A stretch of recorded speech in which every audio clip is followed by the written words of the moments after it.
Welcome to Tower Talk Business Radio, where we bring you conversations with the top business minds on Long Island and around the nation every week. Featuring expert consultants and small business owners who have found success but are also willing to share their top tips, failures, and give gritty, matter-of-fact advice based on their firsthand experience. Now, let's get down to business on Tower Talk Business Radio on the voice of Nassau Community College, 90.3 WHPC. Hello and welcome to Tower Talk Business Radio. My name is Ray Schwetz, AVP of Business Banking at Jovia Financial Credit Union, along with Donyshia Boston-Hill, CEO, keeper of the brand, marketing, and digital agency. We're focused on being the premier resource for business and entrepreneurship. We bring you weekly business advice, tips, tools, and services that help you grow your business. Plus, we interview some of the top business leaders in the industry. And community leaders as well. And I am so excited because I have with me two very good friends of mine who represent an organization that's very, very near and dear to my heart. So providing us with business empowerment and community empowerment today are leaders in the nonprofit world, Victoria Catoir, Campaign Development Manager, and Taylor Murray, Campaign Development Manager at Leukemia and Lymphoma Society. So welcome to the show, Victoria Taylor. Glad to have you aboard. Thanks, Ray. We're happy to be here. That was like in stereo. I love that. I'm so glad to have you here because the work that you're doing at LLS is just amazing. You're saving lives. You're making such a huge difference in the community. So it's just amazing, and I'm so happy to share that story. So before we jump into LLS, I'd like you just to tell me a little bit about yourselves. So my name is Taylor, and I've been a campaign development manager for about 6 months now, but I've been with the organization for a year and a half. I started out actually in healthcare and transitioned over during COVID, and I had no connection to blood cancer prior to the past year where my friend was diagnosed back in the beginning of January. So the mission hits a little bit harder than it used to. Yeah, and I'm Victoria. I've been with LLS for about 3 years now. I'm what we call an LLS boomerang, somebody who started their career with the organization and then left for a period of time and bounced back. And I'm super happy to be back with the organization. I personally don't have any connection to blood cancer, which I'm very thankful for, but cancer has obviously hit my family close at times as well. So our mission's always important to me. Yeah, I mean, cancer touches everyone. What, in your mind, separates LLS from other organizations? There are lots of organizations that tackle cancer and help raise funds. What's really LLS's differentiator? Yeah, I think for me, it's not only our focus on the research side of things, because obviously we're doing amazing things in research and funding new advances in the cancer community, but I think it's also the way that we put patients and their families first and really trying to make sure that not only the patients getting the support that they need, but their caregivers and their family members are as well. Can you share with us a little bit about the services LLS offers? Yeah, so our biggest service is our Information Resource Center, and that is where you get connected with a nurse if you're diagnosed at any point in time, and they work one-on-one with you throughout the process. So they can help guide you to different clinical trials that we have or that any facility offers. They can help offer assistance with getting in touch with financial services, and they really just kind of walk you through the process and act as a support system, which not too many nonprofit organizations have. A hotline number is an incredible resource. We want to make sure that more folks know about it. It's incredible to have a resource like that that's manned by oncologist nurses. So it's not just an 800 number where it's not personable. This is someone who does this day in, day out. They know what you're going through, and to provide those resources, financial resources regarding clinical trials. There's a very close friend of mine, someone that you know as well, Donyshia, won't name names, but got access to a clinical trial as a result of calling the hotline and made such a difference in her recovery and the reduction of side effects. So really, truly, life-saving, life-changing resources that are available. And so what's that hotline number, since we're speaking about that? It's 1-800-955-4572, and it's a 24-hour line. Say that once again. It's 1-800-955-4572. 888-888-4572. Thank you for the people in the back that didn't have their pens ready. Exactly. Now, why don't you share with us, I'm sure, given again that there are other organizations that handle folks in the cancer community, what are some of the misconceptions about LLS? Yeah, I think one of the main misconceptions comes from our name, the Leukemia and Lymphoma Society. A lot of people assume we only support leukemia and lymphoma, but we actually support all blood cancers, so leukemia, lymphoma, Hodgkin's disease, and myeloma. But I do also like to always share that since the blood is so accessible, it's so easy for us to research the blood and look into the blood and find new cures for cancer that have been obviously supportive of blood cancer, but have supported many other cancers as well, such as bone, breast cancer, prostate cancer. So we are helping advance not only blood cancer here at LLS. And it's no secret that I'm very much involved with the Leukemia and Lymphoma Society. One of the reasons that I'm involved, and for me, the differentiators and really why them over others, all of them are doing great work.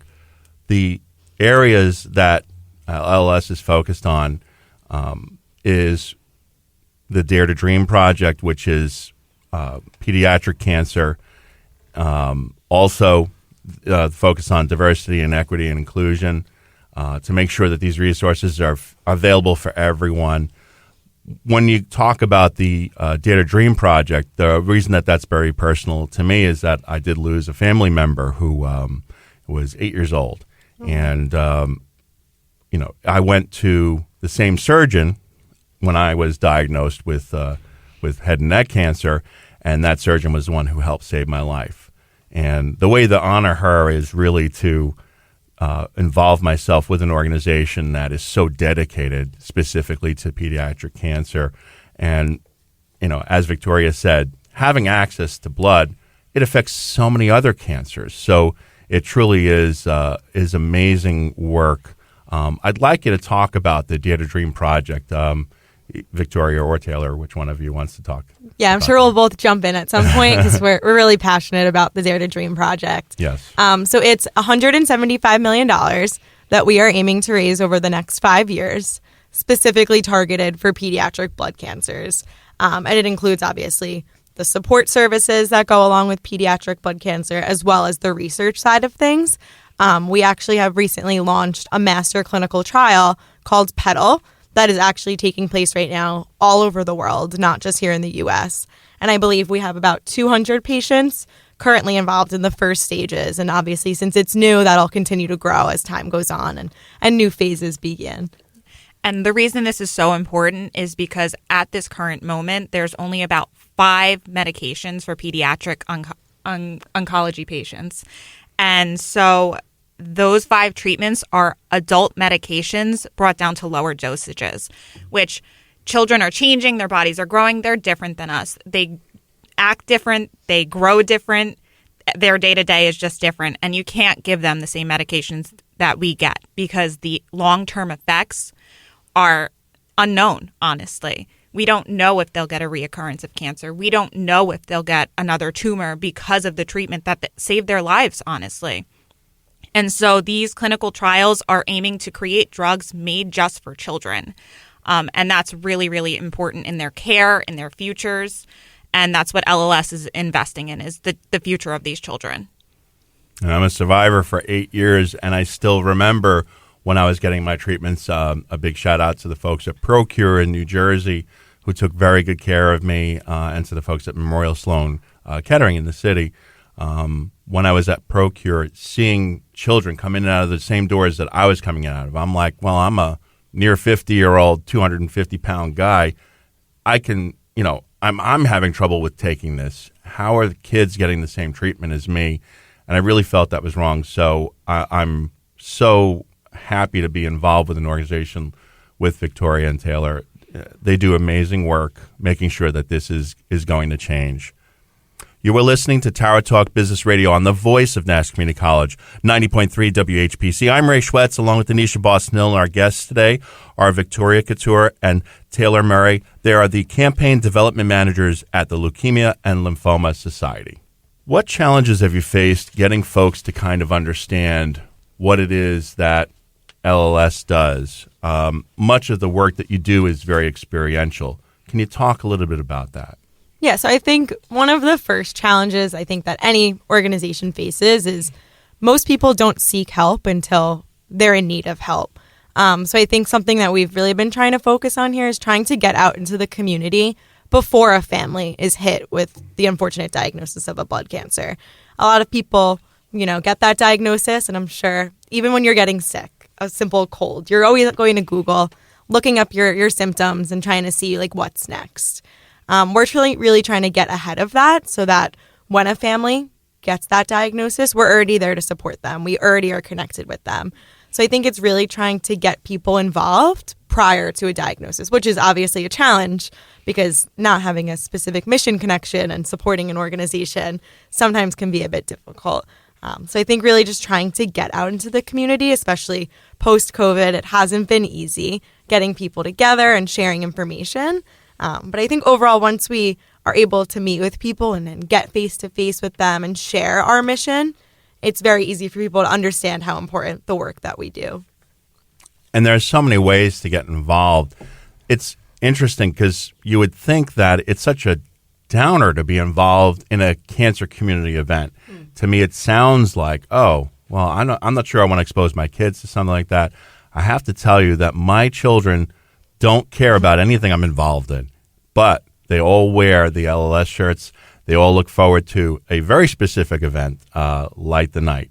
Can you tell us a little bit about some of the ways that families and folks can get involved with LLS, including Light the Night? Of course. So Light the Night is obviously our biggest community event. It is the third largest peer-to-peer fundraiser in the country. And here on Long Island, we have our own Light the Night at Eisenhower Park. But this is just one of many programs that we offer. We offer a student visionaries campaign where kids can come in and fundraise personally. We have an adult visionaries campaign where business leaders come in and they have an 8-week challenge and they have to fundraise as much as possible. And at the end, we decide who the winner is. There are so many different opportunities to get involved. We have patient outreach where you can volunteer and help connect community members to LLS itself. So there's just numerous ways and numerous opportunities, not just from the fundraising aspect, but we go far beyond that.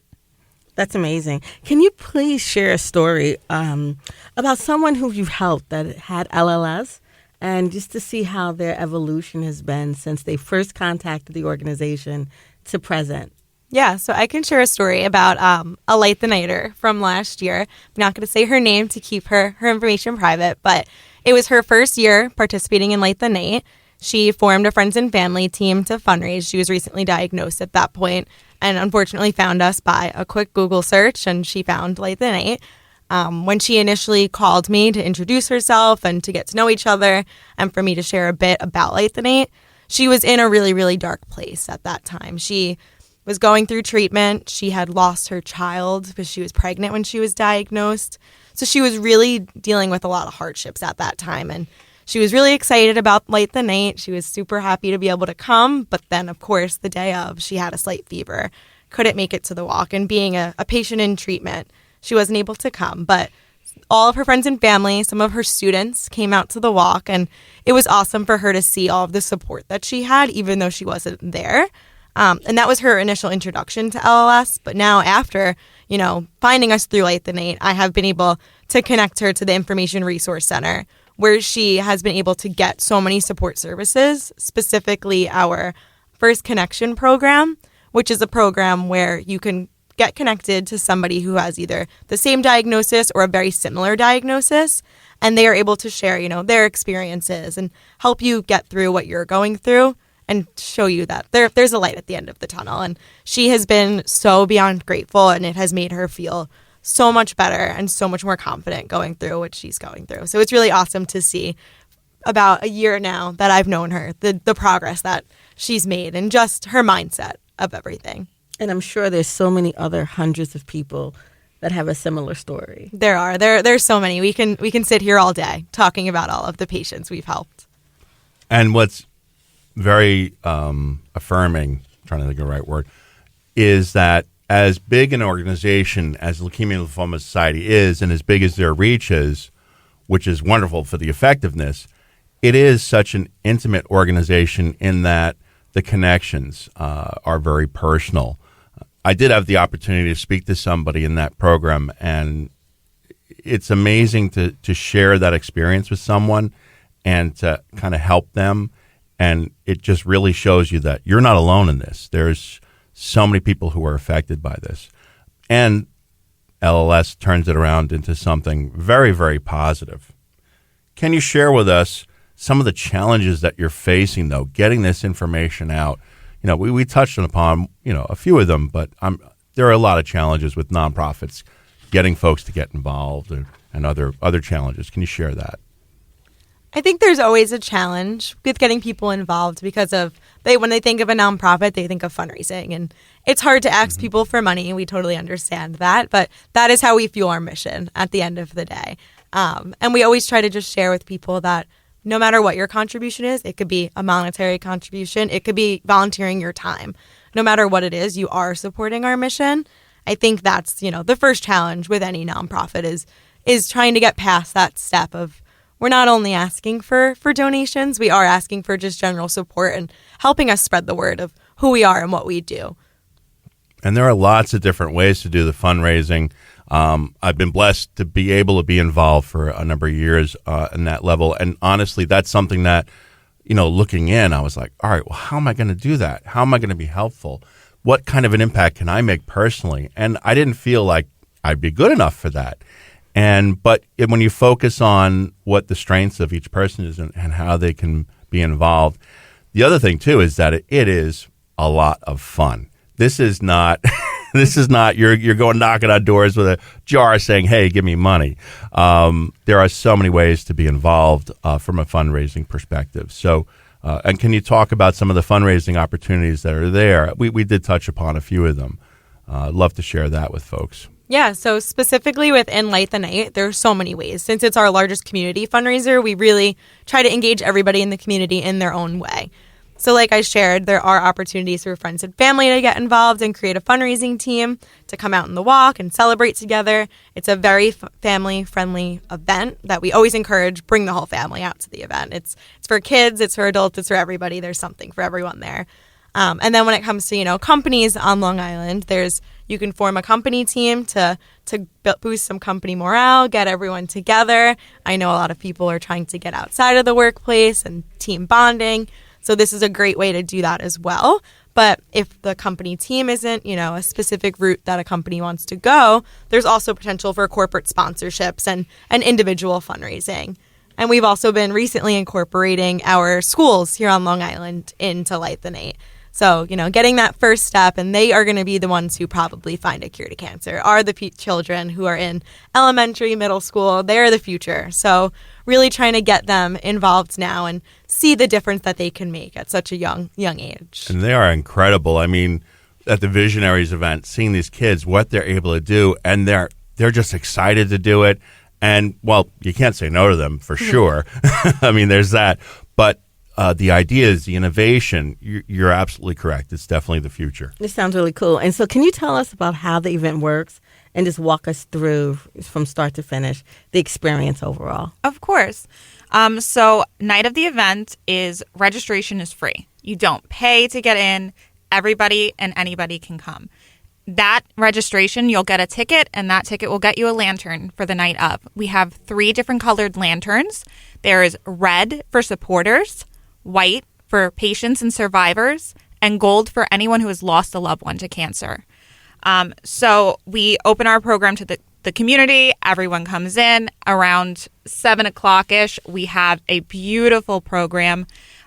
Ray himself will be speaking this year at our event, as well as our honored hero, Penelope, who is a 9-year-old that was diagnosed with leukemia last year and is currently in her maintenance phase. So you'll get to hear some great stories. After that, we are going to be doing a walk around the lake at Eisenhower Park, which is going to be really fantastic because this is a new area for us this year. Then we conclude the night with a nice fireworks. So it's really incredible, really spectacular, and you'll never see anything like it. Your heart will literally fill up. I'm not a crier, and I am brought to tears every single time. So it's really fantastic. Oh, yeah. You are listening to Tower Talk Business Radio. Our guest today is Victoria Catoir and Taylor Murray, Campaign Development Managers at Leukemia and Lymphoma Society.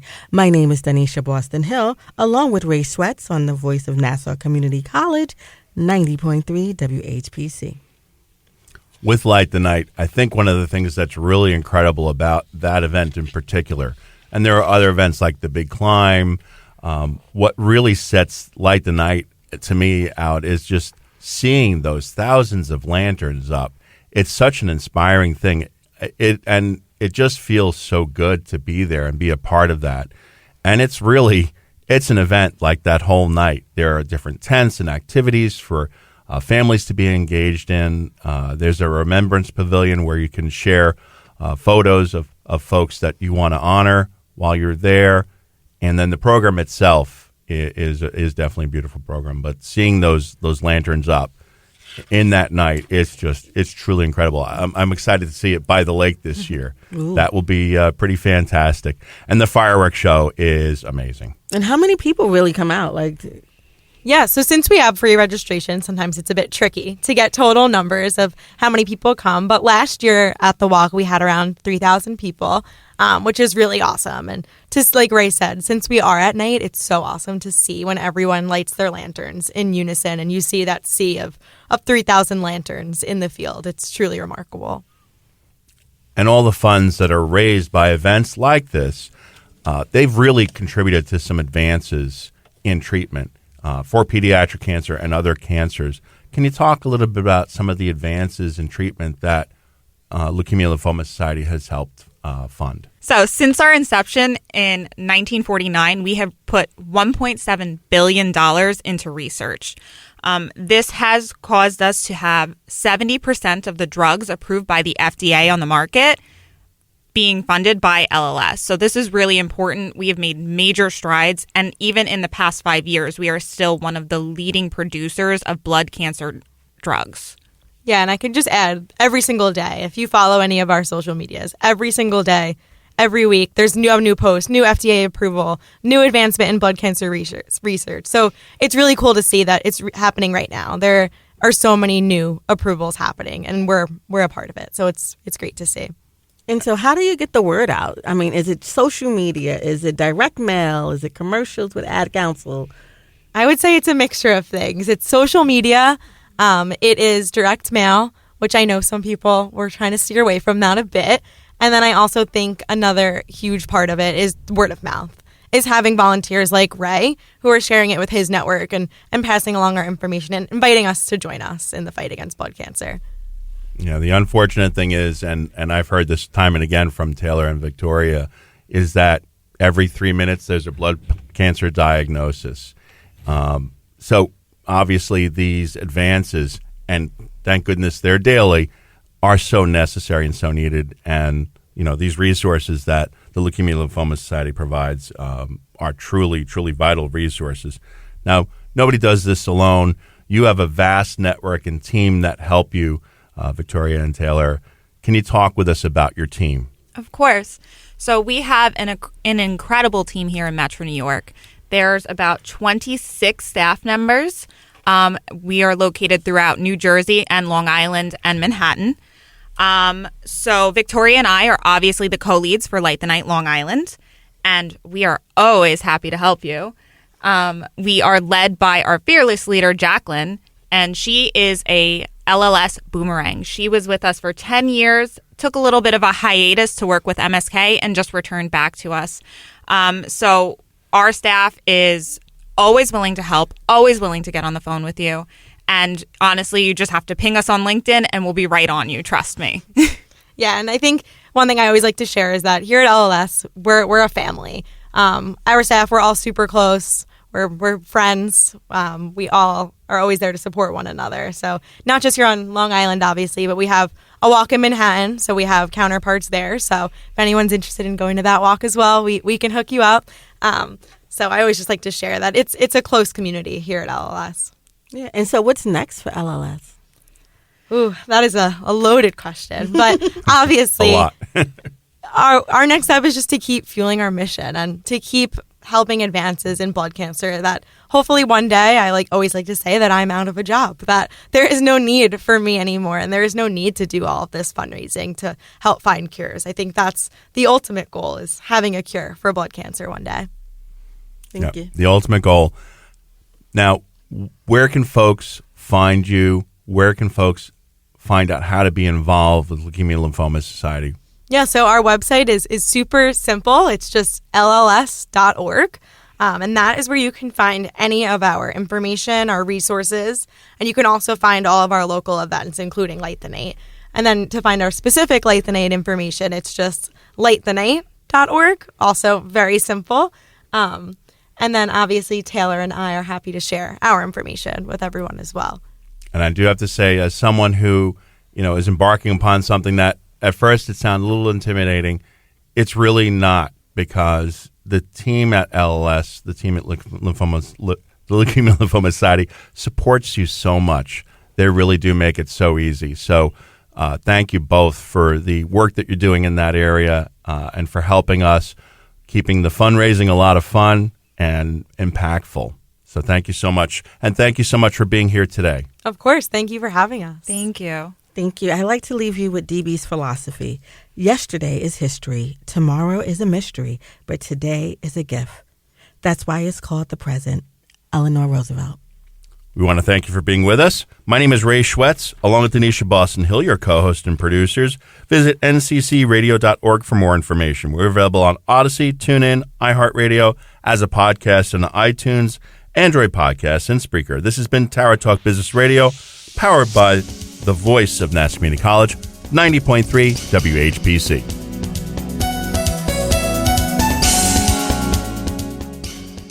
Hi, I'm Ice-T. As a veteran, I know that for many former servicemen and women, the battle doesn't always end when they come home. Every day, 184 veterans are diagnosed with post-traumatic stress, and sadly, 20 take their own lives. When nothing else helps, professionally trained service dogs can. American Humane, serving the U.S. military for over 100 years, rescues animals in need of forever homes and trains them to become free, life-saving service dogs for our nation's veterans. If you're a veteran or know a veteran struggling with post-traumatic stress or traumatic brain injury, please go to AmericanHumane.org to learn about their Pups for Patriots program. Let's give our veterans a fighting chance.